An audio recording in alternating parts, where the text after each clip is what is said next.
Hi, hello, good morning, and welcome to Sunday Live Discussion Session with me, Antara. Every Sunday, we invite authors and literary personals to have a candid discussion about their literary work. And today, also, we have a special guest. Our guest author for today is Payal Kumar, who is the author of a, a very well received book, which is titled Sondai, the Dowager Bride. So we are going to talk about Sondai, the Dowager Bride by Payal Kumar, with Payal Kumar herself. To give you a brief about the story of Sondai, um, the story is from a small village of Bihar, and the main character is of a young girl who is called Sondai, and which literally translates to it's a Mithili word, and it literally translates to the meaning goal like. So now this young girl Sondai is married off to a widowed older man with 5 children, and is expected to lead a very comfortable, blessed, happy life. But due to a twist in the fate, her husband Suraj unexpectedly passes away. He dies within 5 days of their marriage, and and because of this, suddenly this adored young child becomes a witch to her entire in-laws family. So the entire in-laws family starts calling her a witch or a man-eater, because the husband has passed away within just 5 days of the marriage, and they start ill treating her, so much so that she is banished to stay to live in a dungeon like room. So this is only the beginning of the story. This is not the entire story. The main story is how this young girl Sondai takes faith into her own hands and decides to completely take a 180-degree turn to her story, and takes things into her own hands, and from a young undermined bride, she becomes the man of the household, leading the family business, ensuring that she's encouraging other women to participate to earn their livelihood. So this is the story. Yes, of course, no doubt. It's an inspirational and encouraging take on one of the most pressing societal taboos, which is still prevalent in some part of rural Indian parts. But I think this is how it is, and let's talk about Sondai and her journey with the author herself. And I'm sure we are going to discover more about it, and everything that went behind writing Sondai and developing the characters. And there's Maithili words, because it's coming from Bihar. The story is from Bihar, and the author herself is from Bihar. So let's take Payal, and we'll continue the discussion with her thereafter. Thanks for joining us today. And if you have any comments, or if you have any questions for Payal or me, do share on the comments. Hi, Payal. Hi, hi, Good hi. morning. Very good. Thank you for joining me. Thank you so much. Thank you so much for inviting. Thank you. Yeah. And you look lovely Thank you so much. as usual. Thank you. So, Payal, I have just given a brief introduction about Sondai. I hope I did not say anything incorrect. If I have said so, please go ahead and correct me. I really wanted to know from you that this is, if I have not mistaken, this is your debut book, Yes. Sondai. And I wanted to know, why did you take up, or why did you decide to take up such a complex topic or a complex content to explore for your debut novel? Okay. First thing here, I would like to highlight, I am very much, in terms of writing, I'm very much comfortable in writing about, things, people, or even situation which I'm very much well acquainted with or which I've lived myself. So, Okay. yeah, since you've given a brief introduction already about the book, it's a Maithili story. In Hmm. we speak Maithili language. Bhojpuri is Hmm. also a language spoken in Bihar, very Hmm. wide. But in specifically North Bihar, the land from where Sita belongs to, Sita, King Yes. Janak. Yes. So Hmm. Hmm. where this language is being spoken. And the reason why I wrote this book is because, in Maithili, there are many, in Maithili language, I mean to say, there are many books which has come up, but as you know, like we read a lot of Bengali stories, short stories of Rabindranath Tagore in English, or any other author maybe, and many Gujarati stories I've come across, Rajasthani stories, folk tales and all. I've read it. Hmm. Hmm. Read, Mithila is a very very rich region in terms of heritage and culture, and Hmm. Hmm. it is directly related to Ramayana because Sita belongs. Hmm. So, but I had never come across any story, any short story, or Hmm. any kind of story or tales. A Maithili tale in which has been written in global language like English, or even a common Hmm. language, Indian language like Hindi, so that non-Maithili people can read it. So this thought provoked me to write a Maithili story, which is a fiction, and which is completely an imagination of my mindset. And since I've lived, I mean, I used to visit my maternal hometown and grandparents' hometown in Bihar. So I've seen a lot of widows in my family itself, just like Sondai struggling, and I don't think so. This taboo of being a widow Hmm. is Hmm. only prevalent in Bihar. I think it is Hmm. everywhere in all in Hmm. state Right. and village of India. So this is a common taboo which we Hmm. come across, all over. And so this is the reason why I chose this topic to write. And through this story, I also wanted to highlight the culture and heritage of Mithila. And I've used many, Hmm. Maithili terminology words. If you must have Right. observed, Right. I've spoken about Hmm. art and craft, and then Hmm. festivals. Hmm. I've spoken about these things in the book. So this is how it took a while for me to come up with this book. I think I took around not less than 5 years to write. Although this is a short, Wow. yeah, although Yes. this Yes. short book, it's like you can just sit in the airport and complete it in 1 hour, one and a half hour. And I also wanted to introduce, novella is a concept which is being followed very vividly in outside India. Short novels, not short stories, not Right. novels, but short. Novel. So, since we are quite busy, and I've observed that in youngsters specifically, the reading habit is just taking a back seat these days. They're getting into reading short stories on something Hmm. which is uploaded on Facebook or Hmm. Instagram or stuff like that. So I think the concept of novella, if hard hitted right now, will bring a sort of paradigm shift in reading habits of kids these days.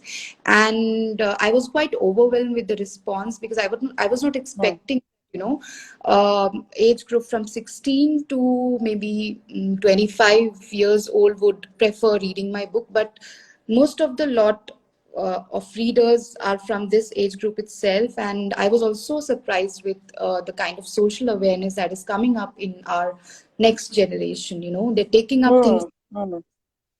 So Right. yes, this is how, this thought of writing a book on a social taboo, and also depicting my part of, I mean, the native that I belong to come across and introduce to people, because usually people think that Bihar is all about litti chokha and Bhojpuri language and stuff like that. So now a lot of people know that yes, there's Yes. Maithili region and all that, and likewise, yes. So this is how I came to the point that I should write this book. Right. So I think you're like when you say that the age group who has been reading your book is 16 to like young adults. I went through some of the reviews that were posted, and it seemed like um, mainly young women. They have come up like in the front, and they are posting reviews talking about how to uplift women. I think this is going to, uh, you know. They're going to relate with the story, and it's somewhere we our generation is somewhere where we have seen the past, Mm. and we are also seeing the future generation. So it's kind of like we can see where the future might lead to. Um, I think I really liked your work. How much, even though it's a very crisp novella, or the number of pages are really very limited, the intent or the amount of work that you have given to develop the plot or develop the content is commendable. And I can, as a reader, I could understand that a lot of research might have been went into it. Like you might have thought about it, perceived an idea maybe, and then you might have done some research. I might be incorrect. So, would you like to share some of your like events, or any part of your research, what extent of research you might have done to come up with this story? My research is based completely, I mean, completely. In fact, you can say 100% on what I've lived, you know. Hmm. So, as I said, that during vacations, we used to visit my grandparents' place. So, Hmm. the characters mentioned in the book are from my family, very, very close family, relatives, and, neighborhood in the village, Hmm. right? Sondai is basically not 100% I would say, but my great grandmother was kind of Sondai. She was I've never Okay. about, or I've never seen her how she was Hmm. during young age or something like that.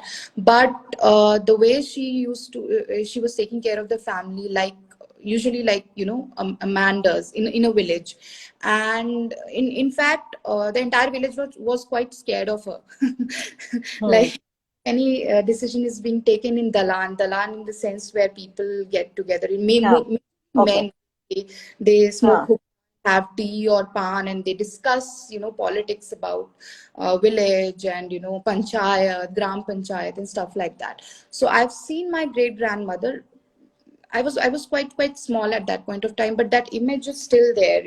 So I've seen her participating in panchayat, giving her logical views. Hmm. People, even the sarpanch accepting her views and taking her Hmm.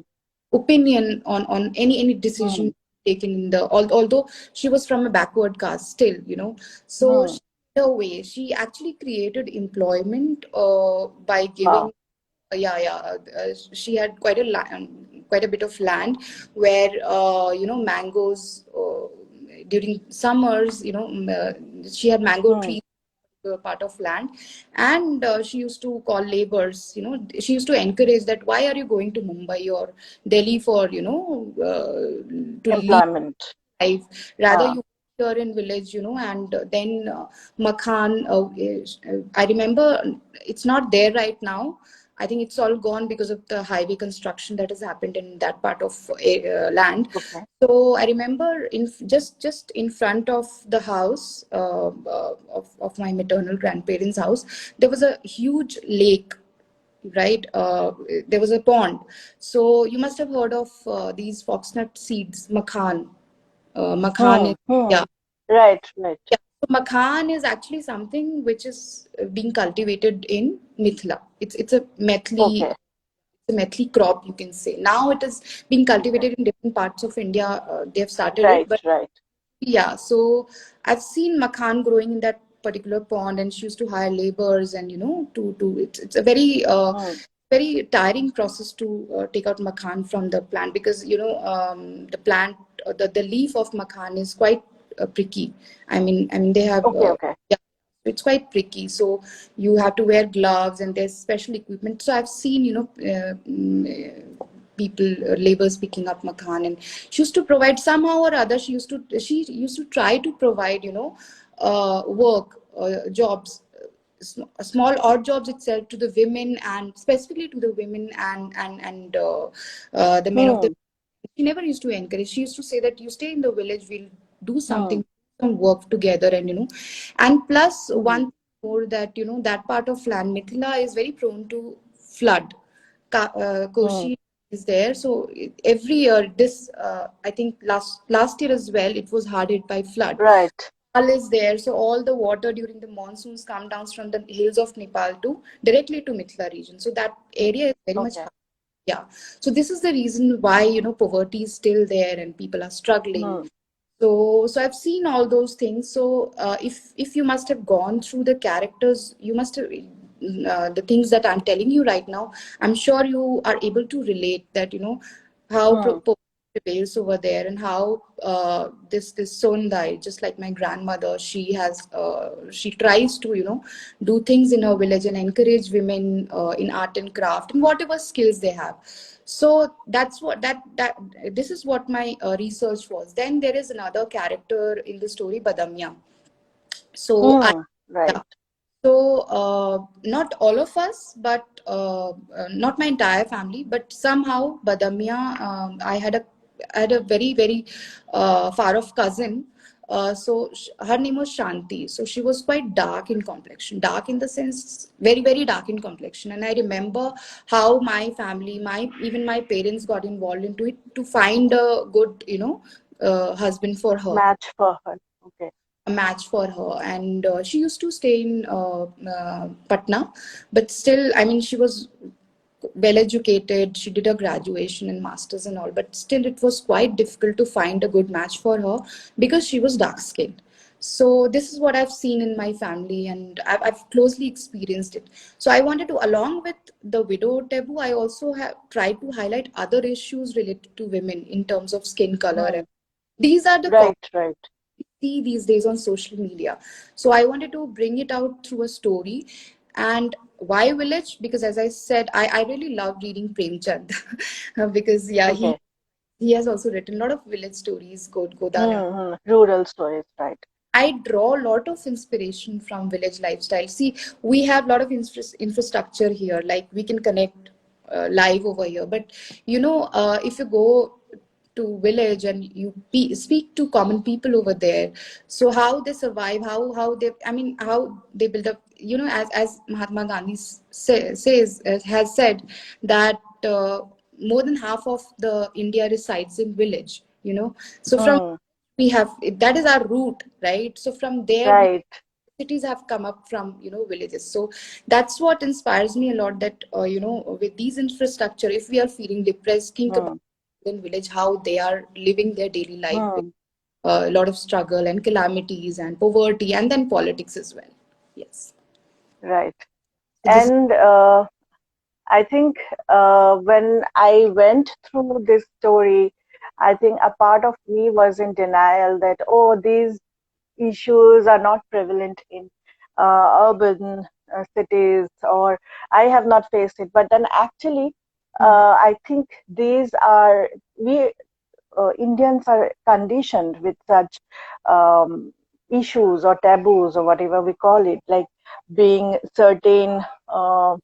Even if you go through newspaper ads, matrimonial ads, you will find this fair complexion and all this. Girl So I think, uh, right, right. So still, like we are entering 2021, and still we are following this, and I think uh, these are not issues of the past, but we are still facing it. Yeah. And and as you have mentioned that Mahatma Gandhi has said that if you want to understand or know India, visit its villages. So know India through its villages. So until and unless we maybe educate or bring our villages uh, towards the front, I don't think we are going to progress any further. But I think let us not get into that discussion right now. But but I wanted to go and ask you, like, there are so many good characters that you have written. Especially, I really like the part where Sondai's young childhood lover comes and proposes, and she decides not to marry him. I really liked that part, and I like there's a lot of maturity. Uh, Actually, you can see the development of the character in terms of maturity, in terms of evolvement throughout. Educated. She's not a, Right, yeah, yeah. She's an illiterate, right. So you say. yes, yes, yes, yes. But then, life is teaching her lessons, and it actually, you can, as you flip through the pages, as a reader, I could feel that. I could see, I could live through Sondai. I wanted to ask you, do you have any favorite character? Even Badamia, like, I really liked how both of them bonded because of the same age almost. Sondai and Badamia were of the same age, so they bonded really well from starting. So I really like that character as well. So I want to know, apart from Sondai, do you have any favorite characters? It's like asking the mother to name a favorite child, but Yeah. still. So I also liked writing about Lukia Ma, who is Right. Sondai. So if you see, like, before Sondai, she has been running the family in absence of Suraj, who Hmm. was his Hmm. husband. Hmm. So Hmm. she was a quite dominant lady, and I think by the end of Hmm. her life, she realized that, and she saw that, she actually saw her shadow in Sondai, and this is Hmm. what the trust. This is what helped her to develop the trust that the way she has been running the family, Sondai would be able to run the family, and also expectation that she would run it much more better than what she has Much done. better. Right. So Right. that, because Sondai was a kind of, I mean, she was a compassionate character, right? She I mean, irrespective of tolerating and suffering all the odds, she came out as a compassionate and kind character, Hmm. Hmm. especially Hmm. for Lukyama. So she's another character. She's also a symbol of women empowerment. Although, and then, the relation between Lukyama and Sondai also depicts one thing, that, we women need to support each other, right? We talk about women empowerment. Until unless we will not support each other, I don't think so we'll be able to Hmm. Hmm. reach that height of women empowerment that we keep on talking on day, or in general, or we keep on, Hmm. Hmm. very important. So while writing the relationship, I mean, while writing the incidents of relationship between Lukyama and Sondai, this thing Hmm. came in my mind, and this is how the plot, had built up. At end of the when Lukyama, she felt that she wouldn't be able to Hmm. survive, she calls Hmm. Hmm. all the responsibility of the Hands family. over. Right. So she's my another. All right. Great. So, Payal, would you like to read some of your favorite lines for us now? Yes, yes, I would like to. This is one of my favorite lines, and I actually practice this line. I mean, very often, specifically during this COVID time, and So this is from chapter number 16, right? Hmm. Uh, Hmm. these this line is in the last paragraph. Um, Hmm. Things were going good, and it was a sign of the prayers coming true, right? We pray, we have been praying all this while, and still we are praying that, we'll come out of COVID, and any struggle which is happening with us in our life, right? Hmm. Prayers do not change how God have planned your destiny. It never changes. Whatever is going to happen, it will happen for sure, right? Right, Uh, right. than destiny, but it transforms and strengthens the beliefs of the one who prays. So prayer actually prepares us, for whatever is going to come in our life, right? It actually strengthens us. So bestowing to the heavens is being respectful to one's own values and energies. So when you're thankful and grateful, what is prayer? Prayer is being thankful and grateful, right? Mm. So thankful and grateful enough, you are actually respecting yourself, your values, and your inner energies inside. That year, Suraj's family celebrated their progress, success, and happiness in Chhat Puja. So basically, Chhat Puja, if you know about Chhat Puja, Antra, so this is in Chhat Puja we don't pray any idol or murti or something. We actually pray nature, that is, water bodies and sun. So Sun. why? So we have faith, immense faith in life, and these are life givers. Pani, jal hi jeevan hai, and sun Mm. is Mm. also a source of Yes, life. On yes, yes, yes. so these are my favorite lines, and I actually, yes, I often, whenever I feel low or depressed or something like that, I always remind of these lines to myself that we should be grateful for what we have right now and move ahead. Let's see what happens in 2021. Yeah. Yes, absolutely. And wonderful lines you shared with us. Thank you so much. And I would like to take a moment and welcome all the viewers who have been joined, who has joined us to listen to us. Thank you. And I would also like to take the opportunity to inform everyone that signed copies of Sondai, signed copies of Sondai are available on our online bookstore, www.mysecretbookshelf.co.in. So do visit to get your own copy. Um, and coming back to our session file, I know that you are on a full-time writer, and you are also an avid reader. So I really want to know if you're reading anything currently, Yes. if you have Yeah. any favorite book to share with us. Course.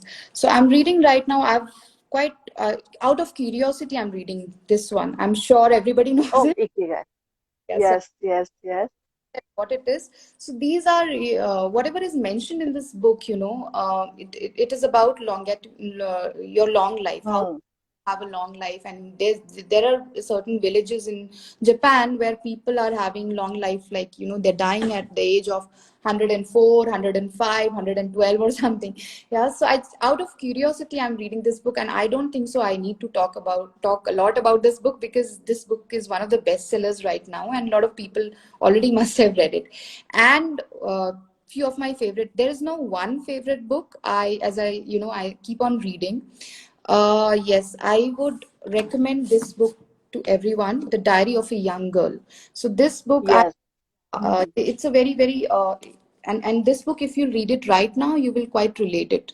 You know, uh, Hmm. Hmm. the way this Anne Frank has written her entire. I mean, this is a kind of diary that she Right. used to write and has been so while Hitler's era, how these Jews were facing issues and how they were Hmm. Hmm. uh, Hmm. places, and how she I mean you will quite relate to what we were in lockdown, sort of.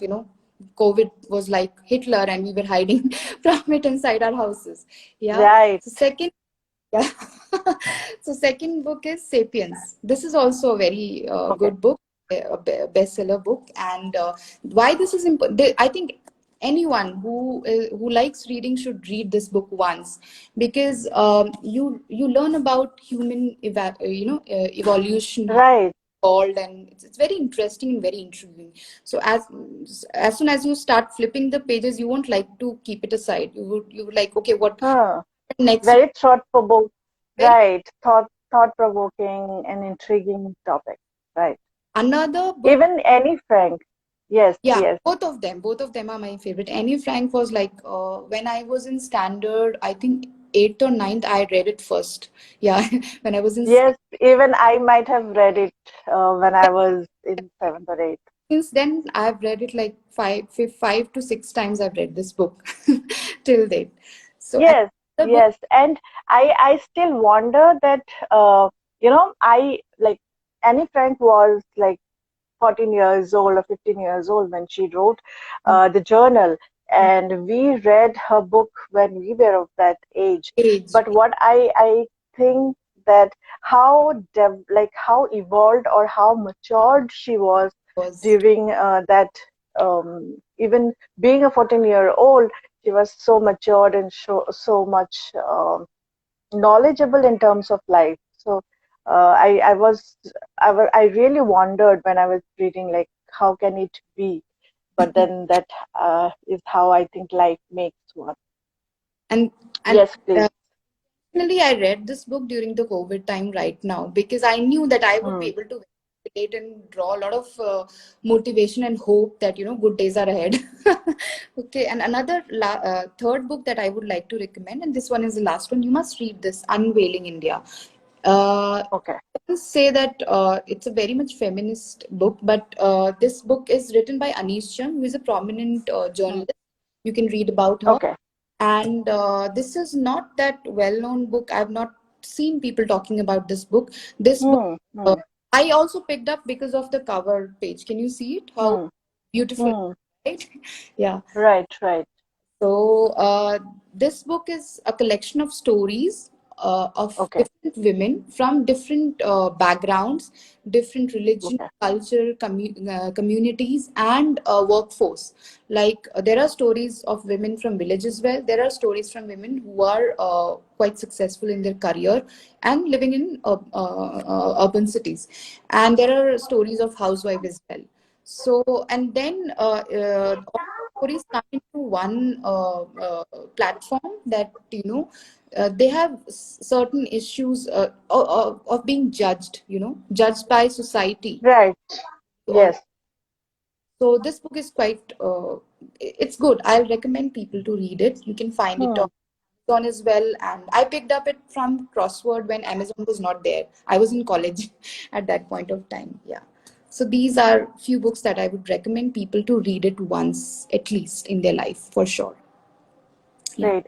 So what I'm going to do is I'm going to share your recommendations on our story after the session is over, so that whoever wants to go through them, they can go through and they can pick it up if they want to. So Yeah. thank you so much, Payal. It's time to wrap up, but before I say goodbye to you, I would like to know if you are working on your second book or if there are any other plans Yes, in I'm store. again. This book would be yes. It's a short story collection, Okay. and there's a we call in Mithila. I'll just introduce. I'll Hmm. give a brief about it. We have Gosai Ghar, like Puja Ghar we say, na? So Right, right, right. Gosai Ghar. So in Gosai Ghar there is a portion because in Gosai Ghar we actually make a very very small hill kind of thing with mud and cow dung, and we Hmm. actually assume, like I've seen it in it is now practiced in villages itself, and we assume that they are different gods: Shiva, Parvati, Krishna, Radha, and whosoever. And plus, there is another corner which is of our Purvaj, ancestor. Ancestors. Hmm. So, same ways. And then there is a portion which is called Chinbar. Chinbar is a kitchen, a small kitchen for where if there is any puja or any havan at home in Gosaingar. It's a very big room. If you'll go in a house in Mithila, you'll find that Gosaingar is in a corner and it's a very big room. Hmm. In one Hmm. part, ideals of mud and cow dung Hmm. cakes of gods and all the ancestors. And in one part of the room, there's this chin bar area where food are cooked. Some people, Okay. I mean, some old people, they cook the delicacies every day, and they just offer the gods. Hmm. And Hmm. but now they're not following this culture of cooking it every day. Only in festivals or special occasions, Hmm. Hmm. Hmm. weddings or Chhat Puja or anything, like they cook in that part called Chinbar. So basically, that Chinbar is the kitchen of For the the gods. puja ghar. Yes, Okay. Chinbar is all again related to the women domain, the women control that part. They cook and Okay. they decide the recipes, they cook over there, and they Hmm.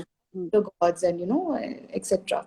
So we now they also call kitchen as chinbar, because in chinbar, before you start to cook, you have to what do you say, you have to spread that cow dung, the mixture of cow dung and mud, to make it pure, and then you have to start Hmm. cooking. So this practice is done also in the kitchens. So kitchen also, some people, they call it chinbar. So it is all, Timber.